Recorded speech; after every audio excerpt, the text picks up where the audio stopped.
कैरी, मिरची आणि लसूण यांच्या लोणच्याची फुल रेसिपी सुद्धा अपलोड केलेली आहे। याच व्हिडिओच्या खाली जो त्रिकोणी आयकॉन आहे त्यावर क्लिक केलं तर फुल व्हिडिओ बघायला मिळेल। इथे शॉर्टमध्ये रेसिपी बघूयात। सगळ्यात आधी 3 कैऱ्या स्वच्छ धुवून कोरड्या केलेल्या आहेत। मग त्याचे लहान लहान तुकडे करायचे आणि एका बाउलमध्ये कैरीचे तुकडे घालून त्यावर हळद, मीठ घालून हाताने छान मिक्स करून घ्यायचं आणि 1 दिवसासाठी या मॅरिनेट केलेल्या कैऱ्या झाकण लावून ठेवायच्या।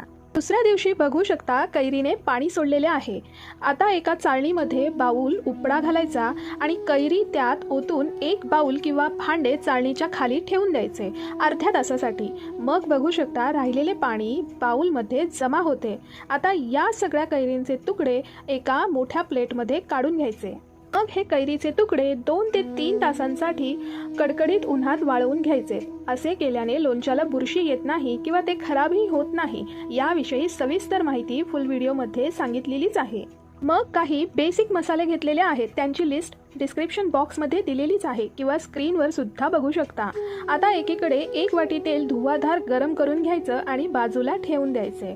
मग तवा घेऊन त्यात लवंगा, काळी मिरी, कारळे, पांढरे तीळ, जिरं, बडीशेप, मेथी दाणे, 1 चमचा मोहरीची डाळ घालून छान मंद आचेवरती भाजून घ्यायचं आणि भाजलेले जिन्नस एका प्लेटमध्ये काढून घेऊन मोहरीची डाळ वेगळी 1 मिनिट भाजून घ्यायची। मग भाजलेला थंड झालेला मसाला हा मिक्सरमधून रवाळ वाटून घ्यायचा। व्हिडिओमध्ये टेक्स्चर बघू शकता। आता एका कोरड्या बाउलमध्ये वाटलेला मसाला, भाजलेली मोहरीची डाळ, बेडगी मिरची powder, Kashmiri red chilli powder घालून सगळं चमच्याने मिक्स करायचं। आता तेल हलकं थंड झाल्यावर त्यात लसणाच्या पाकळ्या, हिंग आणि हिरव्या मिरच्यांचे तुकडे घालून घ्यायचे।